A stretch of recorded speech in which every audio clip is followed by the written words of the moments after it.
The Asian family is a caste system. In caste systems, there is an entitled class, a middle class, and the lowest class. The lowest class was purposely kept in the lowest position because the collective needs them to do the work that no one else wants to do. In India, the scapegoat class of the untouchables took care of dead bodies. In the United States, African Americans were property of whites, and they did the labor that the owners did not want to do. Before World War II in Germany, the Nazis studied the United States laws for Black Americans so they could replicate the separation and cruel treatment of Jews in their nation. This hierarchy is replicated in families.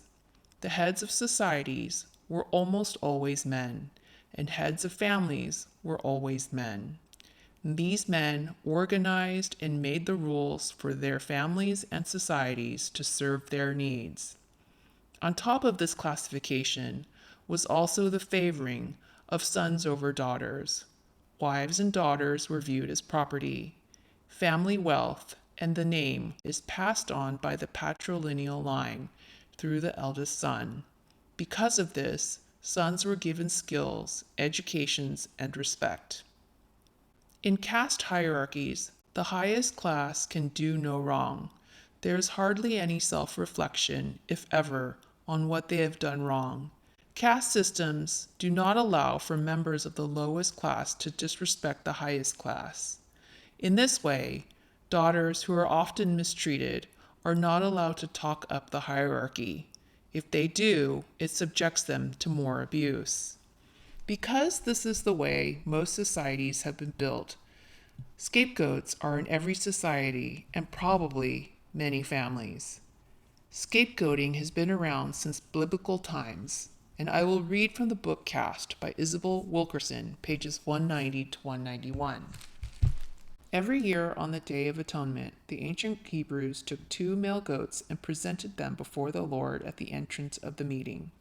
Then the high priest cast lots to determine the fate of each goat. One they would kill as a sacrifice to the Lord to cleanse and make sacred the sanctuary. The other, the scapegoat, they would present to the Lord alive. The high priest would lay both hands on the head of the live goat and confess upon its head all the guilt and misdeeds of the Israelites. All of their sins he would transpose to the goat, and the goat was then banished to the wilderness, carrying on its back the weight of the faults of the Israelites, and thus freeing the Israelites to flourish in peace. This was the ritual according to Leviticus that was passed down through the ages, adopted by the ancient Greeks. It survives not only in individual interactions, but within nations and castes. For the ancients, the scapegoat served as the healing agent for the larger whole. In modern times, the concept of the scapegoat has mutated from merely the bearer of misfortune to the person or the group blamed for bringing misfortune. This serves to relieve others, wrote the Jungian psychologist Sylvia Brinton Pereira, to free the scapegoaters of their own responsibilities and to strengthen the scapegoater's sense of power and righteousness. In a caste system, whether in the United States or in India or in World War II Germany, the lowest caste performed the unwitting role of diverting society's attention from its own structural ills and taking the blame for the collective misfortune. It was seen, in fact, as misfortune itself. Thus, the scapegoat unwittingly helps unify the favored castes to be seen as free of blemish as long as there is a visible disfavored group to absorb their sins.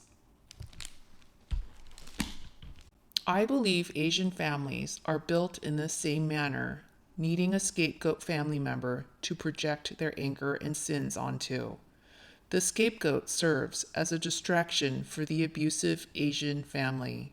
Family members cannot ever talk back to parents or anyone who has authority, so they punch down and torture the weakest scapegoat target, and this becomes a sadistic activity the family mob bonds over. Why do humans need to classify who is beneath them? Why do toxic families need a scapegoat? Why do humans need to scapegoat groups of people? It is something to ponder.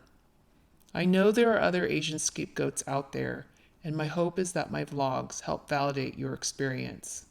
Please subscribe so you can know when I post my next installment. I'll be posting more vlogs about topics no one really talks about. Also, if you'd like to suggest something, please leave a comment. Comments always lead to interesting discussions.